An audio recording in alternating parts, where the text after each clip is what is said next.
Hey, District 2 sports fans, it's Gregory here, and I want to tell you about our new sponsorship here. If you're looking to make your business stand out, you've got to check out Chaos Cartel Company. They specialize in custom shirts, hats, tumblers, banners, and so much more. And the best part, there's no minimum order, and their pricing is amazing. I should know because we have a few shirts from them. Whether you're a small business or just looking to get some cool merch, Chaos Cartel Company is here to help. They love working with other businesses to bring your brand to life. If you want to get started, give them a call at 434 489 6123 or shoot them an email at chaoscartel1, and that's the number one, at gmail.com. Chaos Cartel Company, making your business look good, one custom piece at a time. You are now listening to the District 2 Sports Podcast, available on all your favorite music apps. Like and subscribe.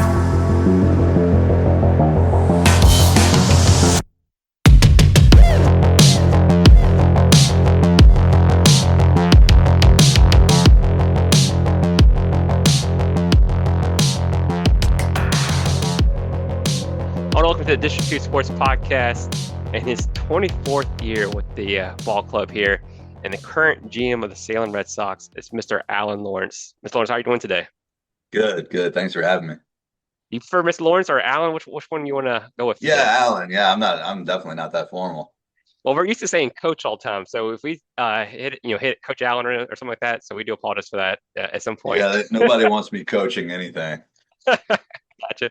Well, Alan, like we were talking about offline, I mean, this is just 24 years there at with the Salem Red Sox, and you're kind of a Roanoke guy. You're kind of raised there, went to school there, but trying to give your background about background being there, and then kind of did you think that going from there, high school, helping out during the season, to being the GM would ever happen for you? Yeah, I started working here when I was in high school and continued through college and ended up doing an internship here in 2002. And at the end of that season, they didn't have a job, a full-time opportunity for me here at the ballpark. So I went and worked for there was a NBDL team or what's now the G League of basketball here in town. So I went and worked for them for a very short time. Luckily, the two offices had a good relationship, and the baseball team wanted to bring me back. So they kind of worked all that out behind the scenes, and then made me an offer to come back, and I came back, and I started working here for $18,000 a year, which I thought was a ton of money at the time. And by that time I had already done a lot. Just working here in high school and college, they I was kind of like the utility guy. They asked me to do anything, basically probably anything that nobody else wanted to do. That's what they signed me up to do, and but looking back, it's like I've done a ton of things that I've done just about everything here at the ballpark. But after my internship, I was running our food and beverage, and then I transitioned from there to like the facilities manager, became the assistant GM, and then in 2019 became the interim general manager. And after the 2019 season, the interim tag was removed and I became the GM. So my first full season as GM was 2020. We didn't play a single game. That didn't go so well. But it was, we learned a lot that year, and I love it here. I've done, like I said, just about everything there is to do here, and been here a long time. Seen a lot of people come and go, seen a lot of players come and go, but it's been a fun ride. I mean, as a high schooler and college kid, I mean, I'm sure you get to enjoy the game a little bit more than you do now. I mean, is it difficult for you to with the whole game day operation, as far as like the game goes, the fans, food and beverage, all that different things that go in with that? Are you able to enjoy the game still? I, I love being around the ballpark. In terms of watching the game, I tell people all the time that the more of the game I get to watch, the worse the night is, because it's I love watching the game. But it's the busier the night is, the less likely I am to be able to watch the game. I love just going around and being a part of the operation, talking to fans. If I'm talking to fans, I'm often not necessarily paying attention to the game. But if it's a slow Tuesday night, nobody's here, I'm on the concourse and I've watched like 4 or 5 innings of the game. From a revenue standpoint, that's when we're not making a lot of money. If we get to the end of the night and I haven't seen, maybe more than 2 or 3 pitches, I know that it's been a pretty good night from a revenue standpoint. And talking about the field, I think the field was, our stadium was built in 1996, maybe around there, or so. If you could talk about the stadium itself, but I've been to a few games there, and it has such a pretty view of the mountains in the background, and it's kind of just fun being there on a summer night, kind of enjoying some baseball. But what has that stadium been able to do for you guys as far as the fans go and whatnot? Yeah, it's great. We get a lot of compliments on the mountains. I tell people that I put those there, and the ballpark itself is it's now an older ballpark. It was, yeah, we opened up here in August of 1995 was our first game here, and then first full season was 96. But it's crazy that with the evolution of baseball stadiums and how many more are being built.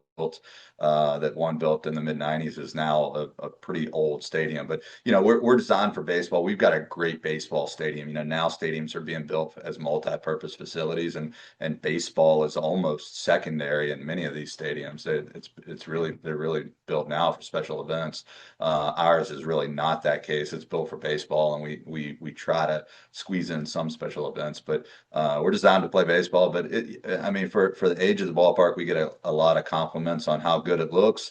How great it is for baseball, the mountains behind it. It's a great way to spend a night here in Salem.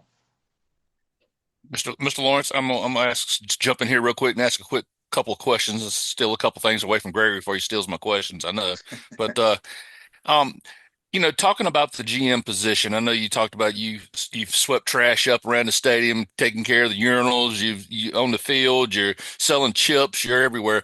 I guess kind of what I wanted to find out, and probably my own curiosity, and I'm sure it'll fill in a few others. Are you on a I guess a day-to-day basis or a weekly basis? Do you talk to Breslow at all in Boston? I mean, is there something that you guys communicate about on a daily basis? I don't. He doesn't care what I think. It's I generally will see him at the baseball winter meetings at a Red Sox reception that we have, and then he hasn't been here this year, but a lot of times the GM will come in for one series during the year, maybe 3 or 4 games during the year, and they're here. I'll obviously interact with him at that time, but he hasn't come this year, probably because we don't have a lot of top prospects on our team this year. That obviously changes year in and year out. But I really interact primarily when I interact with the Red Sox. It's primarily with their farm director and assistant farm director. They send a, they're here rather frequently throughout the season. The other thing I was going to ask, kind of like a throwback thing. I didn't know if anybody had ever thought about. I don't even know whether you can or not, but I know right down the street from you guys right now, there's the old Salem Stadium. Now, I guess they call it Kiwanis now. Has there ever been any kind of Field of Dreams thoughts there to go back and play a game in the old stadium? It's funny you asked that. I was actually just talking to somebody at the ballpark last night about that. I would love to go back to that old ballpark. I grew up going to that ballpark, so it's got a lot Yeah. of great memories for me. It's a lot of people don't know, but the seats in that stadium are from the old Yankee Stadium. Oh, I never knew that. And it's got a lot. I mean, it's got a lot of history in the ballpark, and it's small and it's very quaint. It's really not built for minor league baseball anymore, but it'd be fun to go back and have it like a turn back the clock game. We explored that with the Red Sox many years ago. At the time, the light poles were actually in the outfield, Yep. and that was the year that we had Jackie Bradley Jr. on our team, and the farm director was like, I can't have Jackie fielding a routine fly ball and essentially running into a goalpost, and getting hurt. And it's like, they actually just recently moved the light poles behind the outfield wall. So, that obstacle is out of the way now. But it's really not that field. It's a great field for what it's used for. It's really not designed for minor league baseball. And I think I have asked about it, but it seems like given the new guidelines that Major League Baseball has put in place for the playing field and the facility, it would be pretty tough to go back there and play a game. Well, I'm glad the Red Sox looked out for Jackie because, the charisma has always been there. And, not to age myself, but I did see Chipper Jones play his initial game as a rookie at the old Salem Stadium. And I believe you guys were the Pirates at that time. I'm not going to bet my life on it, but I think it Yep. was then. But anyway, the other thing was, at least the Red Sox looked out for Jackie, and I still think about that little hill out there in Minute Maid in Houston, where they used to have the hill in center field. I mean, God Almighty! I mean, you talking Yeah. about a change in terrain, running up that thing trying to catch a ball. I mean, I guess you had to count your steps before you knew where you was out there. But at least they're looking out for guys. The other thing That's I right. wanted to ask you was, I mean, going to North Cross and to Elon, was there anything sports related in your life that brought you full circle towards and gravitated towards baseball actually? Not really. I thought when I went away to school, I was probably like most kids, I had no idea what I wanted to do, right? So, I'd heard about this program called Leisure Sport Management and it had sport in the name. It's like, well, I don't know, that sounds a lot better than, biology or something. So, maybe I'll look into that. But at Elon, it was more the leisure side than the sports side, meaning that it was more like Parks and Rec type stuff. So I was just a business major at Elon and I had a job at a marketing firm when I got graduated college, and my dad called. I liked the job, okay, right? I was paying a few bills, but probably not all of them. And my dad called me up. He said, hey, there's a job fair at the baseball winter meetings, and I didn't know much about it then, right? The internet wasn't the same then as it is now. So exploring stuff on the internet just wasn't quite the same. But he said, yeah, there's a job fair that you can apply at all these jobs in baseball. And I'm like, well, yeah, let's do it. So it just ironically happened to be in Boston in 2001, December 2001. Has nothing to do with the fact that we're a Red Sox affiliate now. It's just where it was. So my dad and I drove to Boston in December of '01, and I took a bunch of resumes, and it was great. We're just in a big room at a big complex, and I applied. I don't know, with probably 10 major league teams and 20 minor league teams, and interviewed with a whole bunch of them. It was kind of like speed dating, and it ended up getting some offers, but the one ironically that made the most sense for me was we were the Salem Avalanche at the time. I probably could have just made a phone call, right? Because I still knew the people here from working in high school, but I went all the way to Boston to apply at a bunch of different teams and ended up coming back home to my hometown. But going through that process was something I'll never forget. I really appreciate it. It really opened my eyes for how difficult it is to get into this industry. And I wouldn't change a thing about the way I did it. I did want to ask you about, I guess, the day-to-day team. So when the season starts, I guess you get like a roster sheet from the farm director there for the Red Sox saying, "Hey, this is on your team." Is it all new guys, or do you have some guys returning who played there last year? And then once you get your roster, are you finding these guys housing? Are they staying in hotels, or how's that work in the minor leagues? Yeah, so to answer your first question, yeah, we'll get a roster of players really just a few days prior to them getting here, and sometimes it's not even finalized until they get here. And there's been years where we haven't gotten the roster. We get the guys from the airport. I see a guy come off the plane, and I'm like, well, I guess he's here in Salem, but they haven't even confirmed that. There's so many moving parts. I'll give you another example. There was also a year that one of our former players, I had already seen the roster for it. We were high A at the time, so I'd already seen the roster for the Portland Sea Dogs, the Double A team, and I knew that this guy was going to be in Portland. Well, then come to find out, he gets off the plane, and I'm like, well, I don't know where the miscommunication was, but he's certainly not in Portland. And I talked to him, and he said, yeah, I found out this morning that I was coming back to Salem. So things change so quickly. But yeah, we get a roster normally just a few days in advance. And as far as housing goes, we used to help find them housing, but now since things have changed with Major League Baseball, that's now up to the Boston Red Sox to provide housing for them. So it's a much better system. Some of the guys used to I don't think we ever really had a problem in Boston, but it's something that really went viral. I mean, it's all because of Twitter. There were minor league baseball players that were posting on Twitter about their living conditions and how poor they were. And Major League Baseball and the Players Union got a hold of those pictures and said we need to do something about it. So now it's up to the Major League affiliate. So now they all live in really nice apartments, two bedroom apartments that are all furnished and done really nice.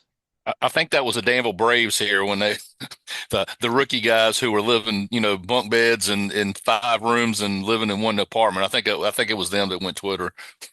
Yeah, I picked up some guys from their apartment to get, to take them to the airport or whatever. And there's like, yeah, like you said, like 5 or 6 guys. They're living on air mattresses in the living room, and it's like, man, it's hard to believe that guys would live like this. I'm gonna piggyback off of Gregory's question just now, and it goes just a hair step further, I guess. I think right now, if I look at the prospect list, you have roughly 4 of the top 30 prospects in Salem.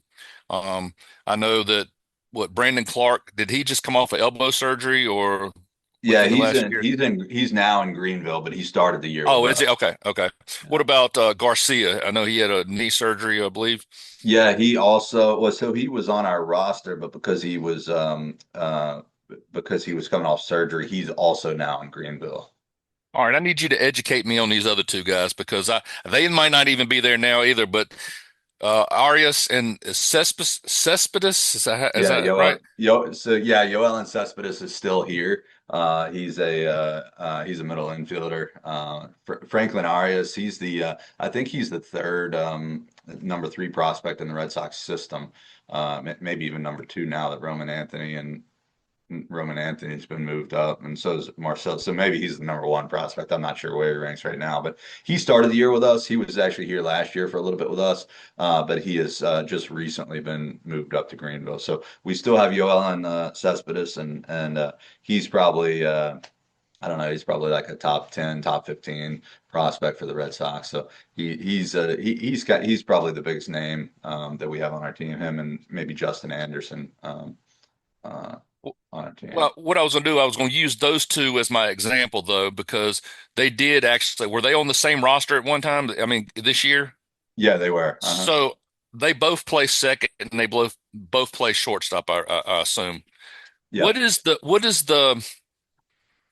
I guess, what is the background? What is there something that maybe one of those guys is going to pull ahead of the other, or is it kind of bringing them together for a competition kind of thing in order to get one of those guys to move along, or how does that work when you have 2 top prospects that play the same positions? Yeah, I always find that interesting because I think ultimately the Red Sox they're always looking ahead, right? They're always looking to see, okay, how can this player help me at some point down the road? And whether that's with the Red Sox or whether that's making them more valuable to in a trade situation. So I think they're trying to, oftentimes at this level, where they're still young. They're still trying to maybe figure out where they're best. So they move them around. They're not afraid to move them around a decent amount and play, in that example, play one at shortstop one night and then the next night put them at second base. I think, Arias kind of established himself as the shortstop really between those 2 guys. He was generally the shortstop, but then you have to think, okay, the Red Sox are looking at, okay, how long are we going to have Trevor Story?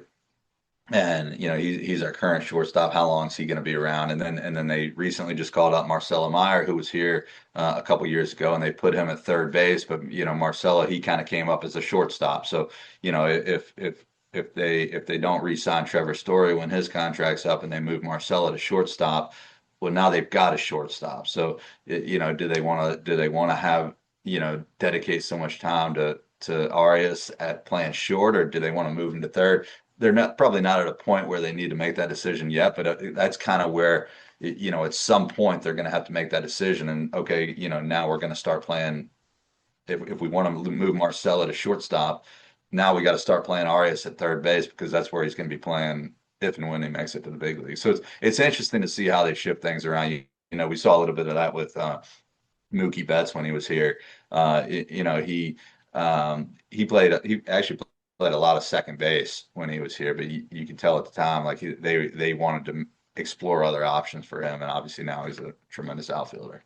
Well, going forward, and I guess a little bit to piggyback off of that question, how how much, we made a little light comment about Breslow and your relationship with him, and he doesn't really care about what your decisions are. But with the big league team having so much emphasis over rosters, flowing downhill, how can you compare? I mean, is your job in jeopardy at any point in time based upon, I mean, just look at the record. I mean, we're looking at the first half records or whatever, and then going forward where, you know, the Boston Red Sox, in my opinion, I think they haven't met the challenges this year. I know that they're above 500 now. Don't get me wrong, but at the same time, looking at the Netflix movies from last year, it was always next year, next year, next year, and then we get to this year, and me being a Red Sox fan, so I will speak freely about it. But I've been disappointed along the way this year. But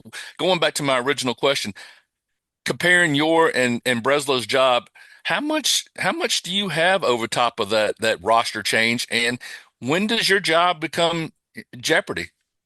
Yeah, I have nothing to do with the players. Luckily, I'm kind of in terms of the performance, Breslow gets paid he gets paid to win games at the major league level. My job here is really, making sure that we sell hot dogs and beer, making sure that we sell tickets, making sure that we sell, sponsorship, making sure that we have good, entertainment in game. It's really about the fan experience, the revenue here from a ticket sales and food standpoint. That's kind of how my success is determined by how much of that. My biggest challenge often in a lot of those cases is the weather, right? If we've got 66 home games, so we've got 66 days to make money. We explore other options in terms of special events, but the bulk of our business, as I explained earlier, because our stadium's not really set up for a large special event business. We've got 66 days that can really define our year. And if we have rain on a Friday night, that's a killer, right? So because people aren't coming out, and this week, as I said, I mean it was 108 here last night. Feel like temperature. It's going to be a feel like temperature near 100. I think for the rest of the week. This week's a huge challenge, and most people that aren't in the business, they say, oh, luckily it's only 3 or 4 or 5 days. Well, that's nearly 10% of our season. So that makes a huge difference. We've been rained out twice this year. Once was on a Tuesday, not a big deal. The other one was on a Saturday. That's a much bigger deal. So you go into it knowing that you're going to get rained out a couple times. You just hope that it's minimal, because that's really where our success is determined. Going into the year and knowing that you have the 66 games, how like far as like promotions or just kind of thing having special nights, throughout the season, how do you plan those? And are you planning something for every night to kind of maximize the attendance and that revenue? Yeah, our budget doesn't allow us to do something every night. We really focus on making the big nights even bigger. So we put a lot of our eggs into the Friday and Saturday night basket. That's when we'll have giveaways. So we try and make a big night even bigger by giving away something or having an appearance or something like that. We've got promotions some of the other days of the week, but it's not anything that we're spending money. Like, last night's like a $2 hot dog night, or two for one tickets or something. That's kind of the Tuesday night promotion. But on a Friday, like we got fireworks after the game, we might have a T-shirt, giveaway one Friday night. We'll give away bobbleheads, or pickleball paddle was a popular giveaway this year. But the mindset that we have is that every night is opening night. And by that we mean we put a lot of time and effort into getting to opening night, and we really want to make opening night big for everybody.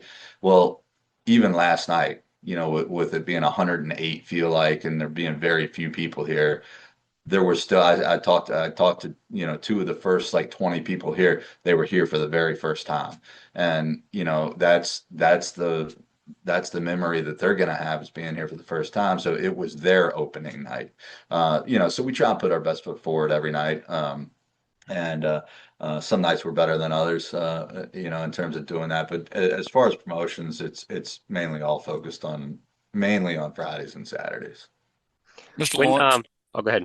no, what I was going to ask him was, how much are you involved in trades? I mean, do you find out that a prospect has been moved the day of, or do you know weeks ahead? And you probably know where I'm going with this. So, how shocked were you last week when there was a move made for the San Francisco Giants to take over Rafael Devers? And did you know it was coming, or did you have any inkling about it?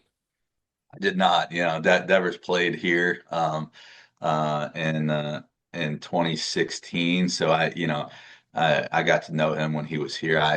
Selfishly, the guys that come here that have such success in the major leagues, I always want to see. And I'm a Red Sox fan, not because I work here. Most of our team here is not a Red Sox fan, but I happen to be a lifelong Red Sox fan. Selfishly, I hated to see that, one because I'm a Red Sox fan, but two because Devers and my relationship with him. Um, but no, I didn't know. So sometimes, sometimes, I mean, there's been a few occasions over the years where if it's going to affect one of our players that's here, like if a minor league player is part of a trade, I might not necessarily hear about the trade and what it looks like, but I might hear that there's some potential movement with one of our players, something to that effect. But no, I don't find that out in advance. Do you ever run into a situation there in Salem where somebody says, "Hey, I'm not moving. I'm not playing another position. I'm not." I mean, is that ever a problem there? No, not that I've seen. I think, most of the guys on our team, they realize, you're right. I mean, I think you're getting the true, like, you hear about it in the minor leagues. You're really getting the full 110% effort on every play, because these guys are fighting for their job, and they're fighting for the opportunity to continue playing baseball. And, at the major league level, sometimes you see guys that, maybe aren't running out a ground ball to shortstop. You don't see that at this level. These guys are hustling down the first baseline because, again, they're fighting for the job. So no, I think I'm sure there's guys that prefer one position over another, but no, to my knowledge, I'm not aware of anybody that's refused to play another position. Well, I can certainly say y'all must have a good overall. Y'all teach these guys some kind of mannerisms because I can tell you, in 2016, I was in a 7-Eleven in Woodbridge, Virginia, and I was able to meet Raphael and I'll never think of the kid. I think it was Johan who got traded. Was it a part of the Chris Sale trade? He was Yeah, playing third Yohan base. Moncada. Yeah, exactly. And I met both of them in a 7-Eleven in Woodbridge. They were getting midnight snacks, and I mean a midnight snack. I mean they were had chips but they were absolutely a pleasure to talk to. And I have más o menos Espanol, so I did the best I could. So, but it was fun. They were good guys. So y'all do a really good job with your prospects. Well, I'm sure they appreciated you being able to speak a little bit of Spanish because, most places they go, especially in southwestern Virginia, there's not a whole lot of Spanish speakers around here. Absolutely. Did want to bring up something you mentioned earlier about the kind of like the living conditions, and I don't know if that coincided with I guess MLB and MILB kind of slimming down the minor leagues a little bit, and so some of the teams kind of got pushed out a little bit. They've been able to rebrand, like Danville Braves are now Danville Otterbots and kind of that summer league stuff. But Mhm. was there ever any apprehension for yourself or Salem that who might be in the crosshairs of that kind of that slimming down or the Carolina League at all? Yeah, I mean, I think I did have some concerns. There was a lot of talk about Lowell had recently lost their affiliation, and there was a lot of talk um, about the Red. Lowell really wanted another Red Sox affiliate. I think there was a lot of rumors on the internet about this team, moving back to Lowell. And that's, just talking about the standards of Major League Baseball's put in place from the field and playing facility standpoint. It really just came down to Lowell couldn't, wasn't willing to write the check for the improvements that were going to need to be made. And if they were willing, I'm not sure what would have happened. Quite honestly, I don't know if I don't know if this team would have moved or not. But yeah, there was certainly some concern there. I from so, being in the business for so long, I got to know a lot of those people that were with some of those other teams, and I hated to see those 40 teams and those 40 markets lose their team because it's tough, right? I mean, minor league baseball teams and stadiums are kind of in many cases the backbone of that particular market, and seeing those 40 teams. Um, dip out was tough. Luckily, to your point, luckily a lot of them were able to rebrand, but it's not this it's really not the same in my opinion. Pulaski down the road from us, they were a Yankees affiliate. To go from a Yankees affiliate to nothing is tough. Going from a Tampa Rays or Kansas City Royals affiliate to nothing is tough. But going to a Yankees from a Yankees to nothing is probably even tougher. Mr. Lawrence, I'll go ahead and ask you because we want to go ahead and announce this to everyone now. We'll do it, I guess, when the recording comes out. So we're going for a rebrand after the season's over. So what I've heard is you're bringing the star off of the top of the mountain. You're going to set it beside the stadium, and now what is it going to be? The Salem Stars, Salem Wish upon a Star. I know you're going to tell us today what we're rebranding, right? I, I'm, I'm losing connection. I can't hear what you're saying. So I've no, I've held strong. I've had a lot of people ask me that, and luckily I haven't. Nobody's offered me enough money yet to I got you. to give Yeah, we to we are release it. a low budget program here, so we don't have that ability either. But no, I totally get, I was sitting there thinking last night, why rebrand? Why, what a better feel than to have, the Red Sox affiliation, but you're still going to keep the Red Sox affiliation, but kind of draw the fans in with another, you know, I guess nickname, something that they can, affiliate with or something to that effect. I mean, because not Yeah, everybody that's is great. a Red Sox fan, I guess you want to say.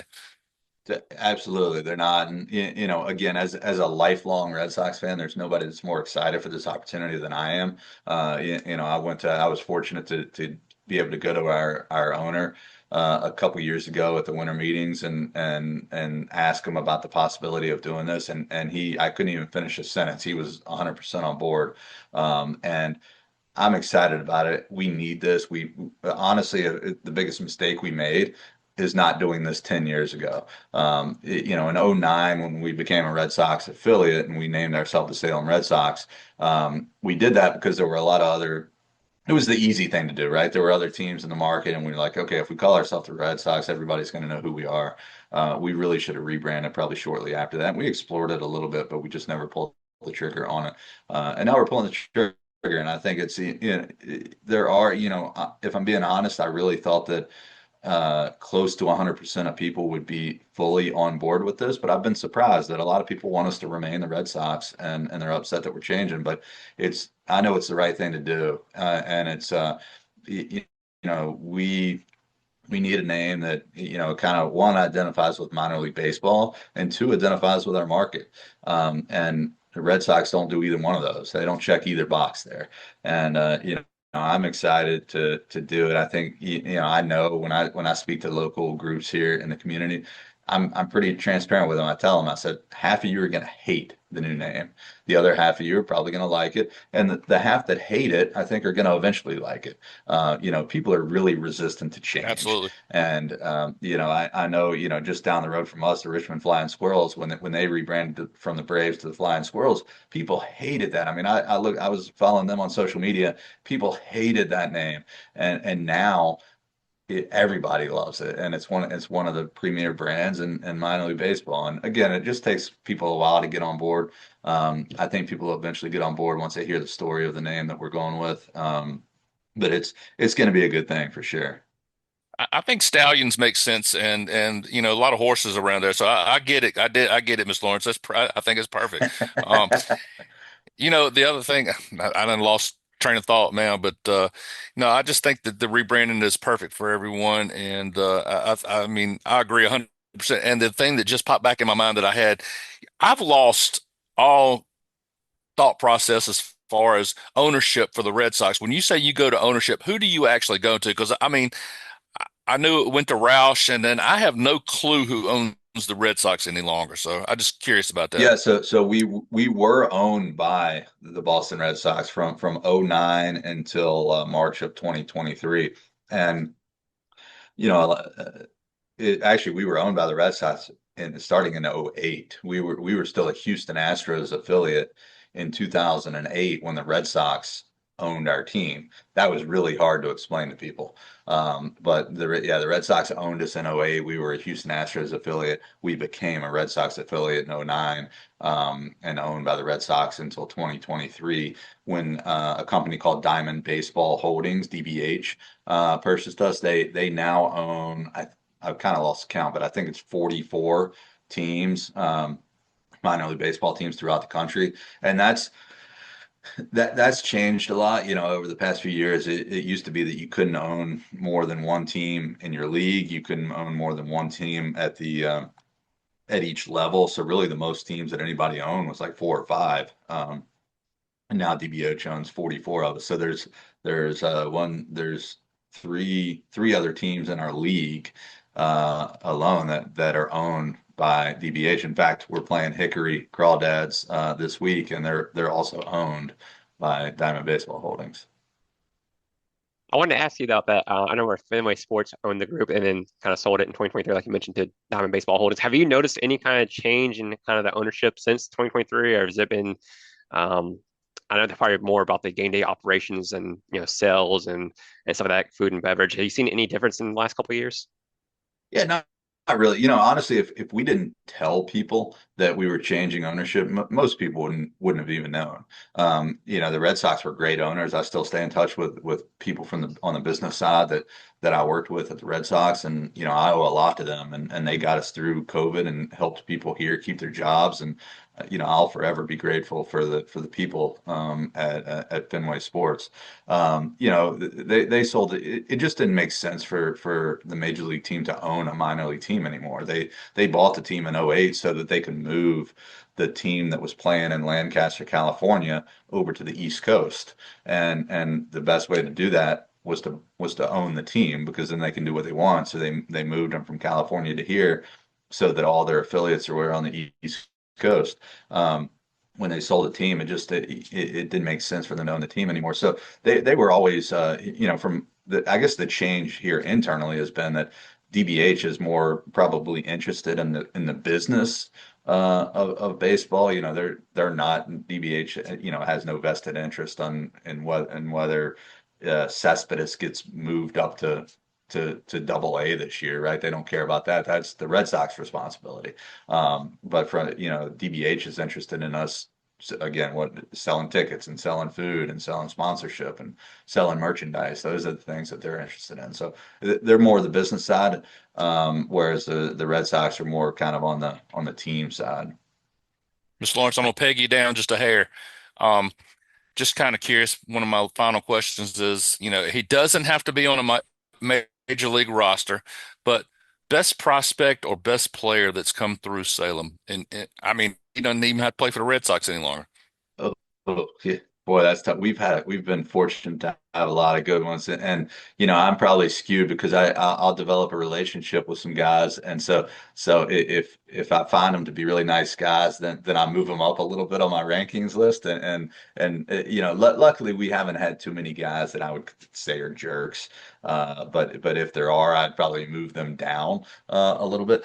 One of the best, probably the best player that I remember. When we were with the Houston Astros from '04 to '08 was Hunter Pence. He was just different. He hit the ball. He hit the ball so hard. I mean, the ball coming off the bat, exit velo wasn't even really a thing then, I don't think. But it would have been interesting to know what his exit velocity was off the bat, because he could just crush the ball. Yeah, Mookie Betts is the best name that's come out of Salem probably ever. certainly since we've been with the Red Sox, but we've had a lot of good Xander Bogaerts and Anthony Rizzo. Jackie Bradley was a great, in terms of just nice guy. Jackie Bradley was probably like the nicest guy that that I can remember. We've had a lot of good guys come through Salem, but he just spent that extra time with the fans. I mean, I got stories from fans all the time about Jackie just kind of going above and beyond.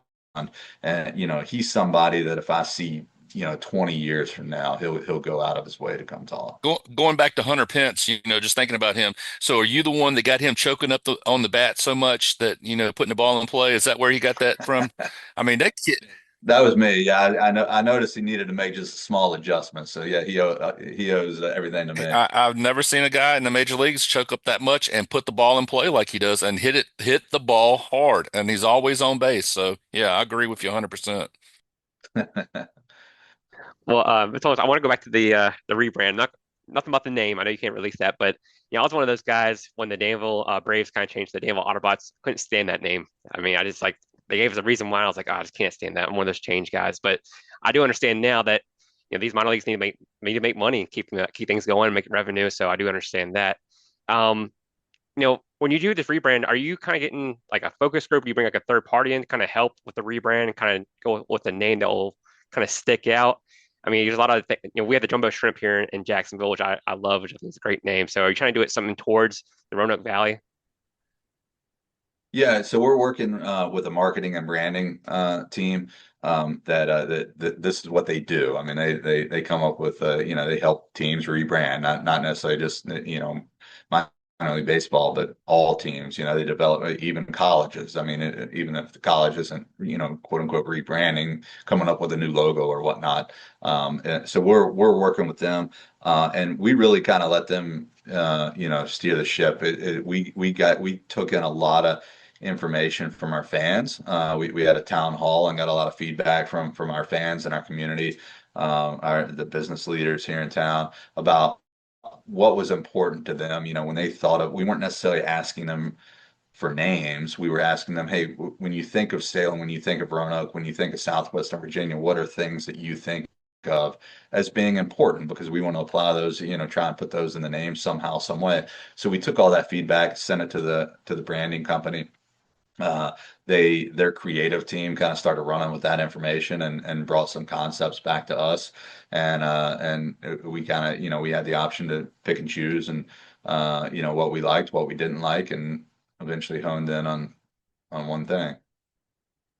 And just taking it back, I know this has been years ago, but the Salem got to host the ACC tournament back in '03 and '04. Has there ever been any thought of like hosting similar events like with like other conferences at the stadium again?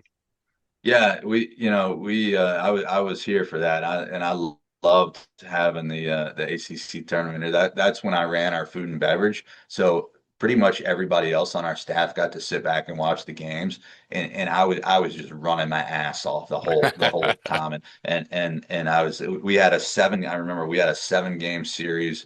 Before that, then we have the 6 days of the ACC tournament, and then we followed that with a 7 game series with our team at home. So it was like pretty much 20 out of 21 days we had home games. And man, that was a tough, but I loved it. And now I'd love to bring it back because I could probably watch a little bit more of the games than I was able to then. But now ACC, for example, they got a good relationship in Durham and probably won't. It's hard to imagine them ever leaving that, or certainly between Durham and Charlotte, I would think, those two cities.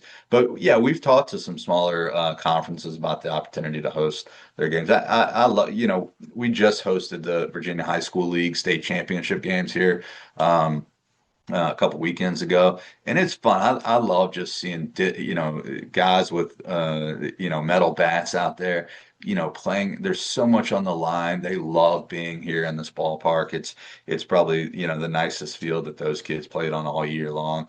The state championships on the line, and there's so much emotion behind it. And the parents are going crazy in the stands, and I love being a part of that. So yeah, I'd love to. The same thing applies to a college. Championship like that. I'd love to have that back here. A lot of those they have established a relationship with a particular market, and they like that, and so it's hard. It is hard to get those to switch. But if we had the opportunity to bring one in, I'd love to do it. Mr. I, Lawrence, I'm looking at a picture from 2019 of you holding what appears to be a World Series trophy. I was just curious if it is, and whether or not does the World Series trophy do like the Stanley Cup does and do a world tour or what? Yeah, it was.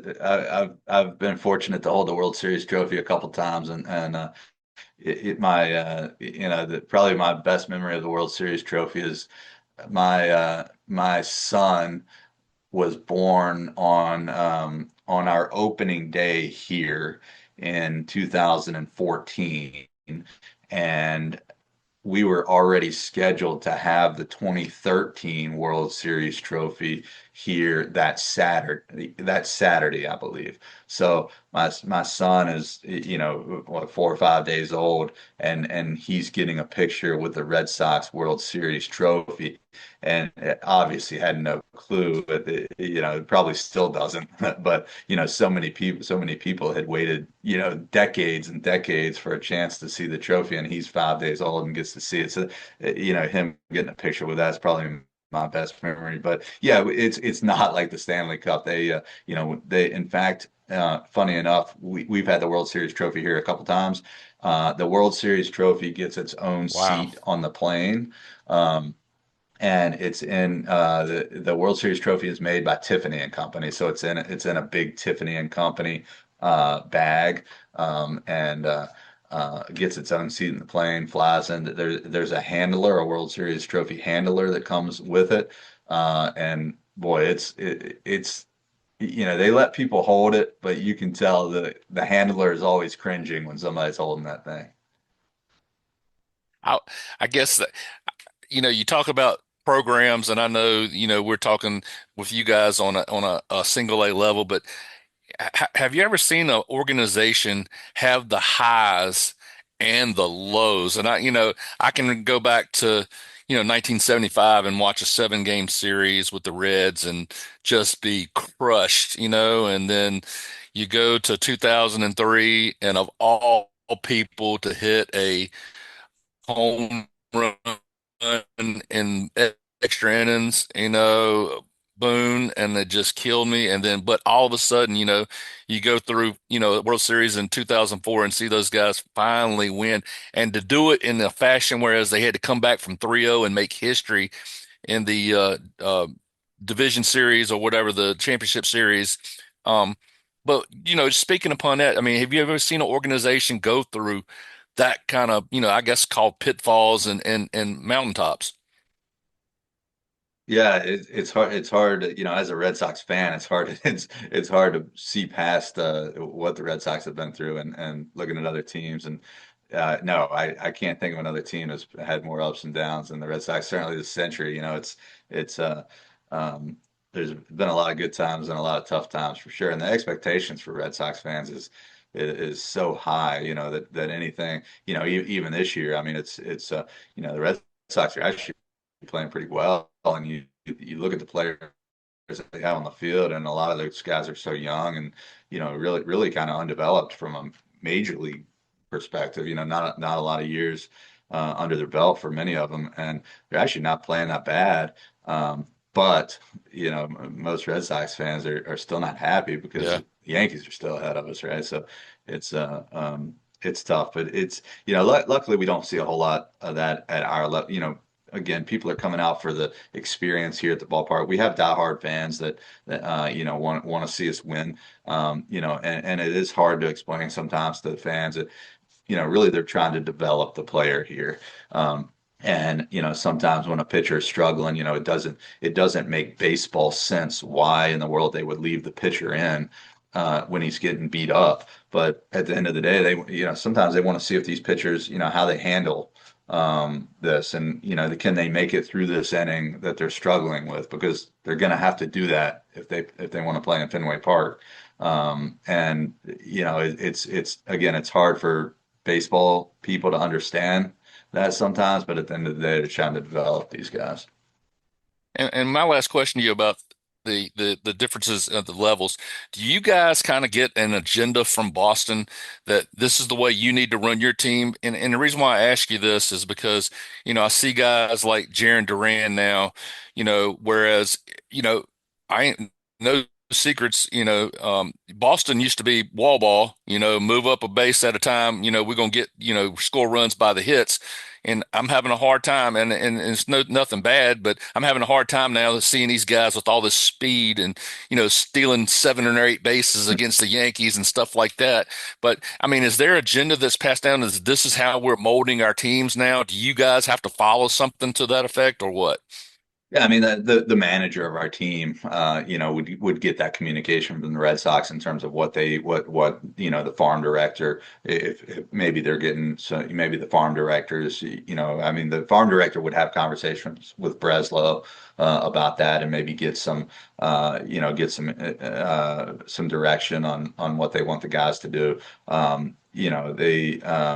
You see more of that probably with the pitchers. They want them to throw a specific number of pitches, which again goes back to what I was saying about, if they want a guy to throw 60 pitches, if he's struggling 30 pitches in, he hadn't thrown 60 yet, so they want him to throw 30 more.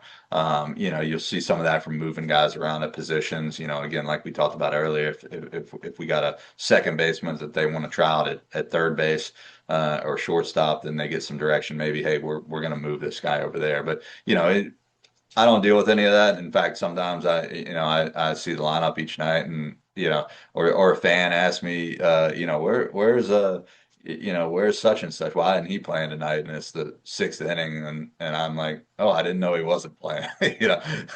And those are those good revenue nights where I haven't gotten to see any of the game. Well, that's one for me as well. From what I've understood, you're a big Cavalier fan too, UVA Cavalier fan. Have you had any thoughts of having the Cavaliers come there to Salem and play like a one-off game against Radford, or have Tech come there? And then also, I know that the Guns and Hoses softball game has been big for the community, and you guys hosted it for several years. If you can talk about that as well. Yeah, as far as UVA, I'd love to have UVA play here. Yeah, I'm a big fan. We talked to UVA and Virginia Tech a couple times about playing here. We were going to do a benefit game here for Virginia Tech after the massacre up at Virginia Tech, years ago, and do a big fundraising and recognition for them. But understandably so, they wanted to have that game on their campus. And now with both teams being in the ACC and both teams being, it's that's a big money maker for each of those schools. So they're hesitant to move it off site. We did talk to VMI, Virginia Military Institute, about hosting UVA here this year. It never worked out this year, but I'm still hopeful that we'll be able to do that. The Guns and Hoses game is awesome. We've got a group of firefighters here that kind of spearhead that. Obviously playing against the police department, and that's a lot of fun. Those guys get really into it. I'm heavily involved with that, and bringing that game out here. Those guys, it's like the World Series for them. They love playing out on this field. They're used to just playing on piles of dirt essentially, and cow pastures, and then they get to come out and play on our field, and it's like the World Series for them. They love it, and it's a lot of fun. They get into it. They all try and hit a home run because they all think they can hit it 400 feet, and that wall looks pretty enticing, and they all want to be able to say they did it. I can only think of one guy that I've seen hit it over the fence, but they all think they can. I lied. I had one more question, maybe offering to you, Mr. Lawrence, and I don't know whether you guys have a radio group. Y'all do play by play on the radio, but District 2 would love to set up at the stadium one night and do a live play by play. So I just throwing it out there, just throwing Let's do it. Let's do it. I'd love to have you guys come into town. We got our broadcast. We got a great relationship with Bill Roth, who is an announcer for Oh Virginia yeah. Tech football, and he's really provided us with a pipeline of great announcers. Really over the last 5 years, I talked to Bill, probably 5 years ago, and said, "Hey, Bill, you know a hell of a lot more about announcers than I'll ever know, and if you got some guys, some students that you can send to me."